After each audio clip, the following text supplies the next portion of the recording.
নমস্কার, আমার একটা নতুন ভিডিওতে আবার সবাইকে স্বাগত।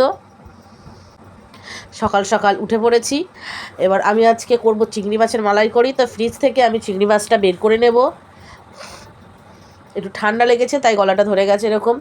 তো চিংড়ি মাছটা বরফ হয়ে রয়েছে, আগে থেকেই আনা ছিল চিংড়ি মাছটা। আর আমার হামবালা নারকেল আছে, ওটা দিয়েই আমি আজকে চিংড়ি মাছটা করব। তো আমার পুরো ভিডিওটা স্কিপ না করে অবশ্যই দেখবেন, আপনাদের ভালো লাগবে।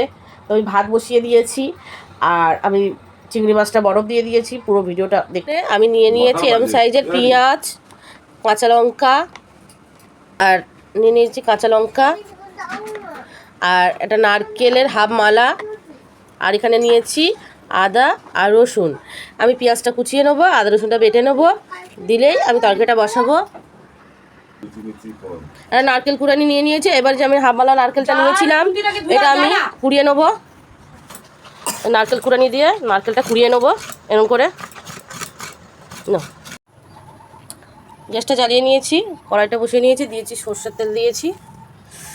এবার আমি এখানে নিয়ে নারকেলটা বেটে নিয়েছি, ঘুরিয়ে নারকেল কুড়ানি দিয়ে ঘষে তারপরে আমি মিক্সারে ঘুরিয়ে নিয়েছি, এরকম করে নিয়েছি। এখানে আদা রসুনটা বেটে নিয়েছি, পেঁয়াজটা কুচিয়ে নিয়েছি, কাঁচা লঙ্কাগুলো চালা করে নিয়েছি, আর এটার মধ্যে সাদা সর্ষে একটু বেটে নিয়েছি। এবার চিংড়িটা বরফ ছেড়ে গেছে, এবার আমি এটাকে নুন হলুদ মাখিয়ে নেবো। তেলটা গরম হয়ে গেছে, এবার চিংড়িগুলো দিয়ে নেবো।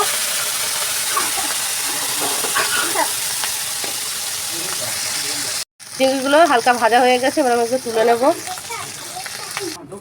চিংড়িগুলো ভেজে আমি তুলে নিয়েছি। এক হাতে মোবাইল ধরছে, এক হাতে করছি, তো তাই জন্য তোলাটা দেখাতে পারলাম না। এখানে আছে গরম মশলা আর শুকনো লঙ্কা, যেটা আমি তেলের মধ্যে দিয়ে দেবো। পেঁয়াজটা দিয়ে নেবো।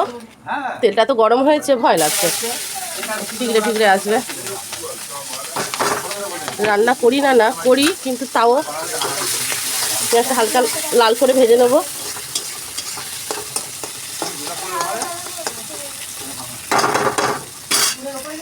পেঁয়াজটা লাল করে ভেজে নিয়েছি, আদা রসুনটা বেটে রেখেছিলাম ওটা আমি দিয়ে নেবো। এবার নুন হলুদ এগুলো দিয়ে নেবো। নুন হলুদ গুঁড়ো লঙ্কা দেবো। এবার নুন দিয়ে নিয়েছি।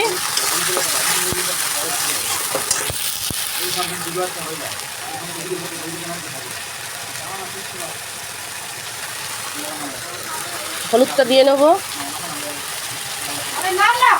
এরকম গুঁড়ো লঙ্কা ভালো করে কষিয়ে নেবো।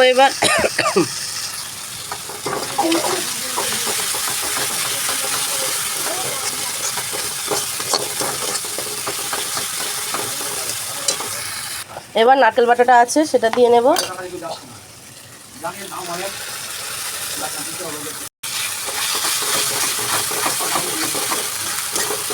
এটা দিয়েও হালকা একটু কষিয়ে নেব।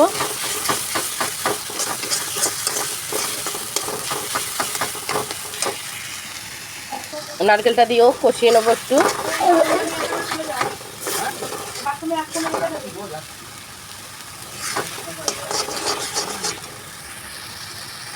এখানে আমি সাদা সর্ষেটা বেটে রেখেছিলাম, এটা আমি দিয়ে দেবো।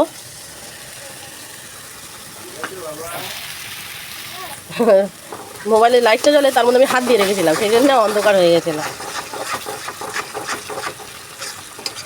আমি হালকা নেড়ে একটু জল দিয়ে দেবো।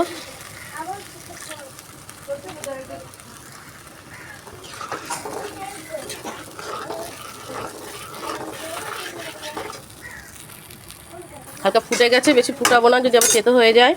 তো সেই জন্য আমি চিংড়ি মাছগুলো রেখেছিলাম যেগুলো, সেগুলো সব দিয়ে নেবো।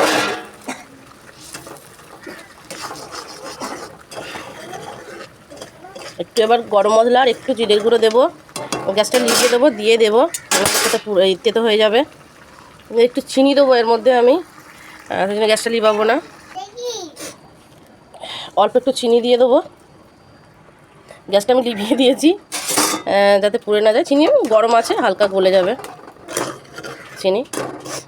এবার একটু জিরে আর ধনের গুঁড়োটা দেবো। দেখতে খুবই ভালো হয়েছে, একটু টেস্ট করে দেখেছি, ভালোই হয়েছে খেতে। এবার বড় আসুক, খেয়ে বলবে কেমন হয়েছে। এটা হচ্ছে গরম মশলা, গোটা গরম মশলার গুঁড়ো, আর একটুখানি দেবো জিরের গুঁড়ো, হালকা একটু নাড়িয়ে নেব। দেখতে খুবই লোভনীয় হয়েছে, আশা করি খেতেও খুব ভালো হবে। বড়াশুক ও তো মোবাইলে আসে না, তাও এসেছিলো একবার অনেক বলার পর। তো দেখা যাক, গন্ধটা খুব ভালো এসছে, দেখা যাক খেতে কিরম হবে। ভাত হয়ে গেছে, আমি চিংড়ি মাছটাও লাভিয়ে নিয়েছি। এবার খাবারটা দেবো। চিংড়ি মাছ খাবো আমি? হ্যাঁ খাবে। হাত দেবে না কড়াই, দাঁড়াও।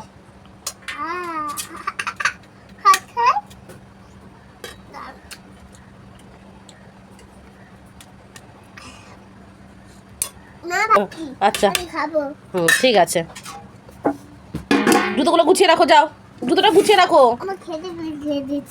বাবা রে, মেয়েটা কথা বললে শোনে না রে।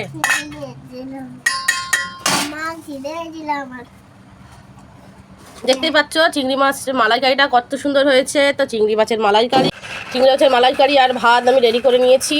এবার দিয়ে দেবো, খাক, খেয়ে বলবে কেমন হয়েছে। বাবা তুমি বলো কেমন হয়েছে, এদিকে তাকাও।